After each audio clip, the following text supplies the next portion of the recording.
Hi folks, it's me, the Bee, and welcome back to another review. So, who doesn't love a really good ghost story?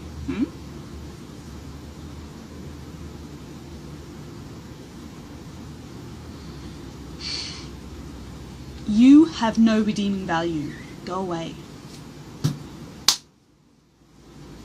John Carpenter's The Fog, made in 1980.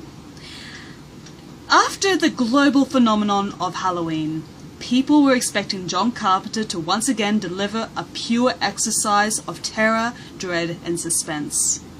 Instead, they got The Fog. Now, The Fog answers the question, and the question is this. How do you top a film like Halloween? You don't. You make The Fog. You make something different. And that is exactly what John Carpenter did. Rather than rest on the laurels and try to duplicate the film that earned him so much recognition, he dared to be an artist. He actually thought outside the box and made a ghost story. And not just any ghost story. This is the sort of ghost story that you could tell around a campfire, and that is exactly how The Fog starts, in the most literal sense. The Fog is a story within a story, and what a story it is. Even though it is so basic and very to the point, that is where some of the charm of this movie comes from. So, the very, very basic plot line of The Fog is this. On the night of the town of Antonio Bay's anniversary, a ghost ship full of revenants comes on shore through a fog and wreaks havoc. Now, the reason why they're wreaking havoc is this. About 100 or so years ago, the crew of the Elizabeth Dane, the ghost ship, were betrayed by some of the residents of Antonio Bay. The reason for the betrayal was this. The crew wanted gold, and they were promised gold by the Founding Fathers, but the Founding Fathers went back on their promise and basically condemned the crew of the Elizabeth Dane to death. So, on the night of this anniversary, these spectres come back to wreak retribution. Now, this retribution obviously cannot be carried on to the Founding Fathers because they're all dead. So what do? You haunt their descendants. If that is not one of the most compelling elements of Victorian ghost stories / Gothic, I don't know what is. The topic of vengeance and the sins of the fathers is so prevalent through Gothic literature, and John Carpenter actually pays homage to this, except he bases it in modern times and does a couple of twists on the genre, but the fact remains, this is a Victorian ghost story put on camera. Now, this film is not without its flaws. Some of the narrative falls flat and some of the characters feel inconsequential, and from what I've heard, The Fog was very much riddled with production difficulties, like reshoots, rewrites, studio interference. Like, it wasn't an easy shoot. But in saying that, I actually feel that The Fog is easily one of the most accessible and most laid back of John Carpenter's movies. And that's probably because it doesn't have any sense of pretension. It doesn't try to be absolutely terrifying, and it doesn't try to stand on the shoulders of giants. What it does, it is quite individual. It's individual in its execution and just the way it's done. Now, a lot of this falls back on the principal cast. Adrienne Barbeau, Jamie Lee Curtis, Tom Atkins, Janet Leigh, Hal Holbrook. Like, you have very 5 prevalent actors, some of them being some of the most recognizable character actors out there, namely Hal Holbrook as Father Malone. Now, each one of these characters have their own story within this story. For example, you have the character of Stevie Wayne, played by Miss Barbeau, and for the most part, Stevie Wayne is all by herself in this movie.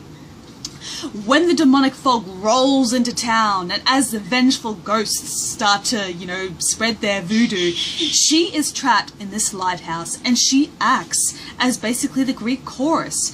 But it's not done in a plodding sort of way. It's it's a very well executed means of explaining a story and, you know, giving a sense of what's the word?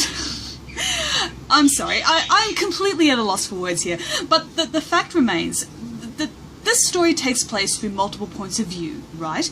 And through every single point of view, a new angle occurs. Those who are outside the lighthouse and who are actually on the ground interacting with the fog on a far more intimate level, they all experience their own horrors. It's all very interesting in its approach. Exposition, that's the word! Stevie Wayne acts as a voice of exposition when it comes to the greater events of this movie. And as the truth unfolds about the genesis of the fog, it becomes very apparent that this story isn't trying to be like Halloween. The fog is not necessarily built on suspense. It is about thrills and chills. Given that the nature of the fog is exactly like the sort of story that you would tell around a campfire... I hate it when they do that. Given the nature of the fog is basically, you know, the sort of story that you would tell around a campfire at midnight, it's not meant to necessarily frighten the shit out of you. It's meant to give you a sense of vicarious thrill. And that is where the fog works. It doesn't take itself seriously. It doesn't try to be, ooh, I'm so freaky and blah, blah, blah. No, the fog is having fun.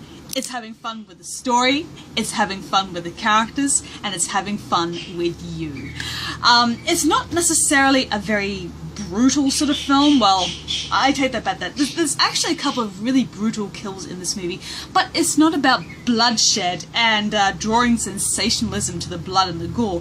It's not about like bringing about a sense of repugnance. It's just having fun. You know, the audience is basically invited to open their minds and experience a simpler time. Back before television, before radios, before video games, stories were told orally. What these people would do is that they would read these stories and commit them to memory and then tell subsequent generations. And it just goes on. Storytelling is a legacy, and that is part of where the fog comes from. The betrayal of the forefathers of Antonio Bay is basically a legacy of betrayal, and you know, it just feeds throughout the story. You know, the sins of the fathers are the sins of the children. Well, at least in the crew of the Elizabeth Danes point of view. But yeah. Like I said, the main cast is get your shit together, B. the lead cast of The Fog are basically, you know, what really keeps it together. Namely, Adrienne Barbeau's performance as Stevie Wayne. She is easily one of my favourite John Carpenter heroines in any of his movies. She's strong, she's sassy, independent, but at the same time, you know, she does show genuine fear when you are in that sort of situation. And if you're just like every person who's doing a radio DJ in a lighthouse, you are gonna be scared shitless when a bunch of ghostly motherfuckers knock on your door. So, yeah, everybody has their own whimsical charm to them. Jamie Lee Curtis is such a darling, carefree drifter, and Tom Atkins as Nick Castle. He's a very romantic sort, but he's a very sort of blue-collar workman sort of thing too. Like, these are people that you could know. These are people that are very familiar to the audience. Like, you're more willing to accept them rather than, you know, some sort of heightened melodramatic sort of character. It's an interesting mix of very talented actors, and for my money, it pays off incredibly well. As for the other elements of this movie, I do have to applaud some of the ways that the ghosts are visualized. Like, this fog is swirling all around them, and they basically appear out of it.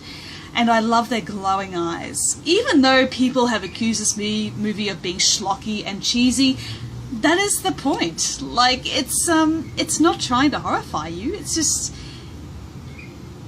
being it. It's having a hell of a time. It's being jovial, and it's delighting in the sense of wonderment that it's trying to bring into the audience. And you have to admire a film like that.